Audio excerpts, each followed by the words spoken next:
Assalamu alaikum. Peace to you all. My name is Saba Ahmed. I'm a law student at American University. I am here to ask you a simple question. I know that we portray Islam and all Muslims as bad, but there's 1.8 billion Muslim followers of Islam. We have 8 million plus Muslim Americans in this country, and I don't see them represented here. But my question is, how can we fight an ideological war with weapons? How can we ever end this war? The jihadist ideology that you talk about, it's an ideology. How can you ever win this thing if you don't address it ideologically? Great question. I am so glad you're here, and I am so glad you brought that up because it gives us an opportunity to answer. What I find so amazing is since the beginning of this panel, which we are here about Benghazi attack against our people, not one person mentioned Muslims. We are here against Islam, or we're launching war against Muslims. We are here to discuss how 4 Americans died and what our government is doing. We were not here to bash Muslims. You were the one who brought up the issue about most Muslims, not us. And since you brought it up, allow me to elaborate with my answer. There are 1.2 billion Muslims in the world today. Of course, not all of them are radicals. The majority of them are peaceful people. The radicals are estimated to be between 15 to 25%, according to all intelligence services around the world. That leaves 75% of them peaceful people. But when you look at 15 to 25% of the world Muslim population, you're looking at 180 million to 300 million people dedicated to the destruction of Western civilization. That is as big of the United States. So why should we worry about the radicals, 15 to 25%? Because it is the radicals that kill. Because it is the radicals that behead and massacre. When you look throughout history, when you look at all the lessons of history, most Germans were peaceful. Yet the Nazis drove the agenda. And as a result, 60 million people died. Almost 14 million in concentration camps. 6 million were Jews. The peaceful majority were irrelevant. When you look at Russia, most Russians were peaceful as well. Yet the Russians were able to kill 20 million people. The peaceful majority were irrelevant. When you look at China, for example, most Chinese were peaceful as well.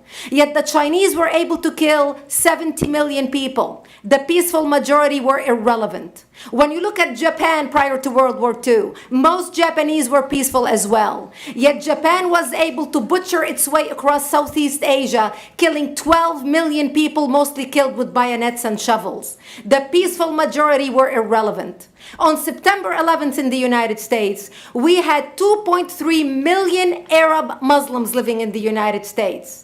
It took 19 hijackers, 19 radicals to bring America down to its knees, destroy the World Trade Center, attack the Pentagon, and kill almost 3,000 Americans that day. The peaceful majority were irrelevant. So for all our powers of reasons and us talking about moderate and peaceful Muslims, I'm glad you're here. But where are the others speaking out? And since you are the only Muslim representative,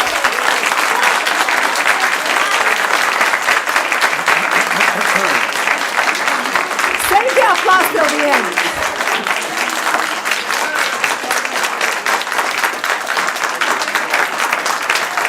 Thank you. Thank you. And since you're the only Muslim representative in here, you took the limelight instead of speaking about why our government, and I assume, are you an American?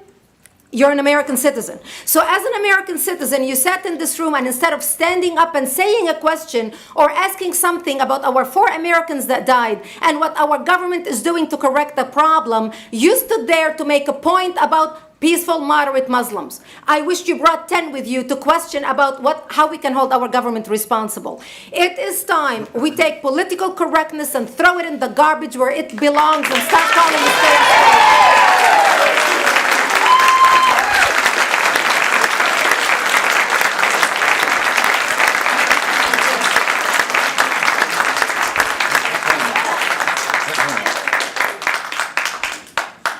And there will be refreshments afterward.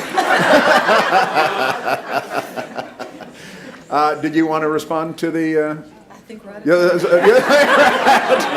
can't follow You had a follow-up that you'd, you go ahead. Comment. Thank you for your responses. And I do really hope that other Muslims will start showing up at these conservative forums. But, as a peaceful American Muslim, I would like to think that I'm not that irrelevant. I'm just as much an American, and I'm very deeply saddened about the lives that were lost in Libya. And I hope that we will find justice for their families. But I don't think that this war can ever be won by just the military. You have to you have to bring Muslims to the table to address this. I think So everyone thank you. agrees that it can't be won Everybody just agrees with militarily, and I think that everyone has said that. You tell me who the head of the Muslim peace movement is? I guess it's me right now, so thank you.